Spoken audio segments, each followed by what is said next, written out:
নির্বাচনে চলে যাওয়া দরকার, নির্বাচন দিয়ে দেওয়া দরকার। এবং নির্বাচন দিলে আরেকটা বেনিফিট যেটা হবে, জাতীয় নির্বাচন করবার মতো আমাদের ক্ষমতা, আমাদের সক্ষমতা কতটুকু হয়েছে এইটা একটা জাজমেন্ট করা সম্ভব। যদি নির্বাচন কমিশন ভোটার তালিকা হালনাগাদ করছে, আমাদের পুলিশ প্রশাসন কাজ করছে কিনা, আইনশৃঙ্খলা বাহিনী ফাংশন করছে কিনা, আমাদের ব্যুরোক্রেসি নিরপেক্ষ নির্বাচন করবার জন্য প্রস্তুত কিনা, সেটা কিন্তু আমরা জাজ করতে পারবো স্থানীয় নির্বাচনের মধ্য দিয়ে। এখন এটার আবার কাউন্টার আর্গুমেন্ট হচ্ছে, তারা বলছে যে স্থানীয় প্রশাসন নির্বাচনে গেলে প্রচুর আইনশৃঙ্খলার ব্যত্যয় ঘটবে, দলের ভিতরে আভ্যন্তরীণ কোন্দল বাড়বে। ওয়েল, এটা তো দলগুলোর দায়িত্ব। আপনার দলের যদি নিয়ন্ত্রণ না থাকে, আপনি কাদেরকে নেতাকর্মী বানাচ্ছেন, তারা যদি গণতন্ত্রের চর্চা করতে প্রস্তুত না থাকে, সেই দায় তো আপনি 6 মাস পরে হোক, 1 বছর পরে হোক, সেটা জাতীয় নির্বাচনেও এই ডিস্টারবেন্সটা করবে। অতএব মারামারি করবে, খুন খারাপি হবে, আভ্যন্তরীণ কুন্দল বাড়বে, এটা তো জাতীয় নির্বাচনের জন্য একই যুক্তি প্রযোজ্য। সেক্ষেত্রে আমরা বোধ করছি যে এই তর্কটাকে খুব সিরিয়াসলি রাজনৈতিক দলগুলোর পক্ষ থেকে আনা দরকার, এবং আমরা বোধ করছি নাগরিক সেবাকে অগ্রাধিকার দিয়ে যেটার ব্যাপারে ঐক্যমত হওয়া সম্ভব সেটাই করা উচিত। জাতীয় নির্বাচনের আগে স্থানীয় নির্বাচন হবার ব্যাপারে বেশ কিছু জায়গা থেকে দাবি উঠেছে, এবং এটার একটা কাউন্টার দাবিও এসছে। বাংলাদেশের ইতিহাসের এমন একটা জায়গায় আমরা এখন আছি যে আমাদের একদম গ্রাম থেকে শুরু করে আপনার ওয়ার্ড পর্যায়ে এবং ইউনিয়ন পরিষদ থেকে শুরু করে আমাদের কেন্দ্র পর্যন্ত কোনো নির্বাচিত প্রতিনিধি নাই। 71 সালে যুদ্ধ চলাকালীন অবস্থায় আমরা এরকম একটা বাস্তবতায় ছিলাম না। তো সেই জায়গাতে এই যে একটা নজিরবিহীন বাস্তবতা বাংলাদেশে এখন বিরাজ করছে, এবং যেটার কারণে আমাদের নাগরিক সমাজ, আমাদের গ্রামবাসী, প্রান্তিক জনগোষ্ঠী যারা আছেন, তারা প্রচণ্ড রকম সেবা থেকে বঞ্চিত হচ্ছেন। তো সেই জায়গাতে বেশ কিছু আলোচনা এবং দাবি এসছে, সেটা হচ্ছে যে আমরা স্থানীয় নির্বাচনটা করে ফেলতে পারি কিনা। স্থানীয় নির্বাচন আগে করবার ব্যাপারে পক্ষে এবং বিপক্ষে দুই দিকেই খুব শক্তিশালী যুক্তি আছে। পক্ষের শক্তিশালী যুক্তি হচ্ছে, যেটা বললাম, যে এই মুহূর্তে আমাদের কোনো নির্বাচিত জনপ্রতিনিধি নাই। দ্বিতীয়ত হচ্ছে যুক্তি হচ্ছে যে নির্বাচিত জনপ্রতিনিধি না থাকলে নাগরিক সেবা করা যায় না। এবং ইতিমধ্যে আমরা দেখতে পাচ্ছি গ্রাম অঞ্চলে, বিশেষ করে প্রান্তিক এলাকাতে মানুষজন জন্ম সনদ করতে পারছে না, মৃত্যু সনদ করতে পারছে না। এটা না করবার কারণে এনআইডি করতে পারছে না, পাসপোর্ট করতে পারছে না, বিদেশ যেতে ঝামেলা হচ্ছে, বাচ্চাদেরকে স্কুলে ভর্তি করার ঝামেলা পোহাতে হচ্ছে। এবং নাগরিক যে কিছু বেনিফিট আছে, আপনার ধরেন রাষ্ট্র যে সুরক্ষা বেনিফিটগুলো দেয়, যে বৃদ্ধ ভাতা দেয়, তারপরে হচ্ছে বিধবা ভাতা দেয়, চাল দেয়, গম দেয়, এই যে সুবিধাগুলো আছে, এগুলো ডকুমেন্টেশনের অভাবের কারণে অনেক সময় করা যাচ্ছে না। এবং সেটা বিকল্প সরকার যেটা করেছে, এসে সকল অনির্বাচিত অথবা সেমি আওয়ামী নির্বাচিত যারা আছে, এদের প্রশাসনিক কাঠামোটাকে বাতিল করে দিয়েছে।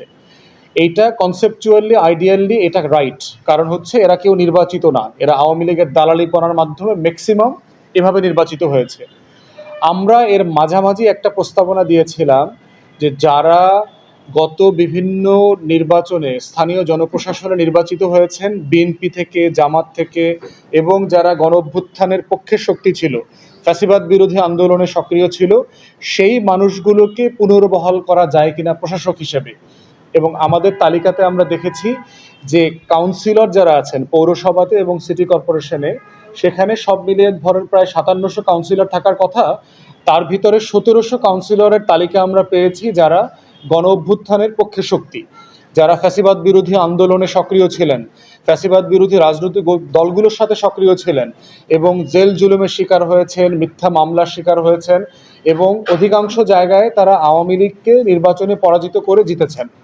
তো সেই সকল কাউন্সিলরদেরকে আপাতত প্রশাসক হিসাবে যার যার জায়গায় পুনর্বহাল করা যায় কিনা, সেটার জন্য আমরা বারবার দাবি করেছি।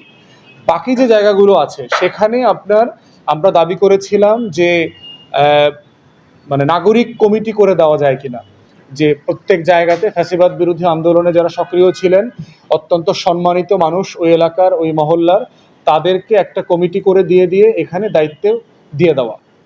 কিন্তু কোনোটাই আসলে হয় নাই, কারণ হচ্ছে অনেক রাজনৈতিক দল আসলে সিম্পলি এটা চায় না। এবং যারা চায় না তাদেরও যৌক্তিক কারণ আছে, তারা বলছে যে এত নির্বাচন করবার প্রস্তুতি এই মুহূর্তে অন্তর্বর্তীকালীন সরকারের নাই, তাদের অন্য অগ্রাধিকার আছে। সেক্ষেত্রে অগ্রাধিকারকে মাথায় রেখে ন্যূনতম সংস্কার করে নির্বাচনের দিকে চলে যাওয়া। আমরা বোধ করছি যে স্থানীয় প্রশাসনের এই যে শূন্যতাটা তৈরি হয়ে আছে, এই শূন্যতাটা কোনো না কোনোভাবে পূরণ হওয়া উচিত। এবং এই বিষয়ে একটা তর্ক আলাপ আমাদের মধ্যে আসা দরকার, যে সেটা কি আপনি প্রশাসক দিয়ে করবেন, সেটা কি আপনি জনপ্রতিনিধি যারা ফ্যাসিবাদ বিরোধী আন্দোলনে ছিল তাদেরকে দিয়ে আংশিক করবেন, তাদেরকে কি আপনি নাগরিক সমন্বয় কমিটি করে দেবেন বিভিন্ন মহল্লায়, ইউনিয়ন পরিষদে, উপজেলাতে। আবার এই যে অবস্থাগুলো তৈরি হয়েছে এর ভিতরে আমরা দেখতে পাচ্ছি যে স্থানীয় সরকার প্রশাসন কিন্তু আপনার ইউনিয়ন পরিষদকে বাতিল করে নাই, যারা সবাই দলীয় প্রতীকে নৌকায় নির্বাচিত হয়েছে। কিন্তু যারা স্বতন্ত্র নির্বাচন করেছে পৌরসভাতে, সিটি কর্পোরেশনে, উপজেলাতে, তাদেরকে বাতিল করে দিয়েছে। আবার এর বিকল্প যেটা দিয়েছে সেটাও কিন্তু খুব ভালো বিকল্প না, বিকল্প দিয়েছে হচ্ছে আমলাদেরকে। তো আমলাদেরকে বিকল্প দেওয়ার মধ্য দিয়ে যেটা হয়েছে, এই আমলারা তো আওয়ামী লীগের দালালি করেছে। প্রায় 70-80% আমলা কোনো না কোনো ফর্মে গত 16 বছরে আওয়ামী লীগের দালালি করেছে।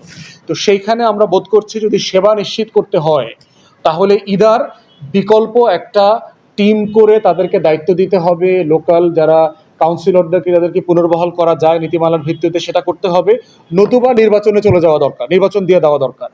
এবং নির্বাচন দিলে আরেকটা বেনিফিট যেটা হবে, জাতীয় নির্বাচন করবার মতো আমাদের ক্ষমতা, আমাদের সক্ষমতা কতটুকু হয়েছে এইটা একটা জাজমেন্ট করা সম্ভব। যদি নির্বাচন কমিশন ভোটার তালিকা হালনাগাদ করছে, আমাদের পুলিশ প্রশাসন কাজ করছে কিনা, আইন শৃঙ্খলা বাহিনী ফাংশন করছে কিনা, আমাদের ব্যুরোক্রেসি নিরপেক্ষ নির্বাচন করবার জন্য প্রস্তুত কিনা, সেটা কিন্তু আমরা জাজ করতে পারবো স্থানীয় নির্বাচনের মধ্য দিয়ে। এখন এটার আবার কাউন্টার আর্গুমেন্ট হচ্ছে, তারা বলছে যে স্থানীয় প্রশাসন নির্বাচনে গেলে প্রচুর আইন শৃঙ্খলার ব্যত্যয় ঘটবে, দলের ভিতরে আভ্যন্তরীণ কোন্দল বাড়বে। ওয়েল, এটা তো দলগুলোর দায়িত্ব। আপনার দলের যদি নিয়ন্ত্রণ না থাকে, আপনি কাদেরকে নেতাকর্মী বানাচ্ছেন, তারা যদি গণতন্ত্রের চর্চা করতে প্রস্তুত না থাকে, সেই দায় তো আপনি 6 মাস পরে হোক, 1 বছর পরে হোক, সেটা জাতীয় নির্বাচনেও এই ডিস্টারবেন্সটা করবে। অতএব মারামারি করবে, খুন খারাপি হবে, আভ্যন্তরীণ কুন্দল বাড়বে, এটা তো জাতীয় নির্বাচনের জন্য একই যুক্তি প্রযোজ্য। সেক্ষেত্রে আমরা বোধ করছি যে এই তর্কটাকে খুব সিরিয়াসলি রাজনৈতিক দলগুলোর পক্ষ থেকে আনা দরকার। এবং আমরা বোধ করছি নাগরিক সেবাকে অগ্রাধিকার দিয়ে যেটার ব্যাপারে ঐক্যমত হওয়া সম্ভব সেটাই করা উচিত। এবং প্রয়োজনে যদি এমন হয় যে স্থানীয় প্রশাসনে আমরা সারা বাংলাদেশে একসাথে নির্বাচন করতে পারবো না, আমরা বিভাগওয়ারি করি, 1 সপ্তাহে রাজশাহী বিভাগে নির্বাচন হোক, আর 1 সপ্তাহে চট্টগ্রাম বিভাগে হোক, আর 1 সপ্তাহে খুলনা বিভাগে হোক, তাহলে টোটাল আইন শৃঙ্খলা বাহিনী একটা বিভাগে মজুত করা সম্ভব, তাদের সেবাটা সেখানে নেওয়া সম্ভব।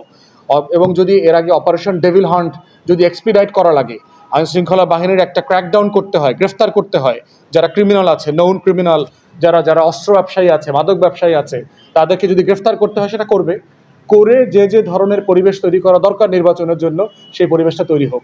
এবং এটা করতে পারলেই জাতীয় নির্বাচনটা আমরা একটা মডেল ইলেকশন করতে পারবো কিনা সেই জায়গাটার একটা কনফিডেন্স, আস্থা আমাদের নাগরিক সমাজের মধ্যে তৈরি হবে। দ্বিতীয়ত হচ্ছে যে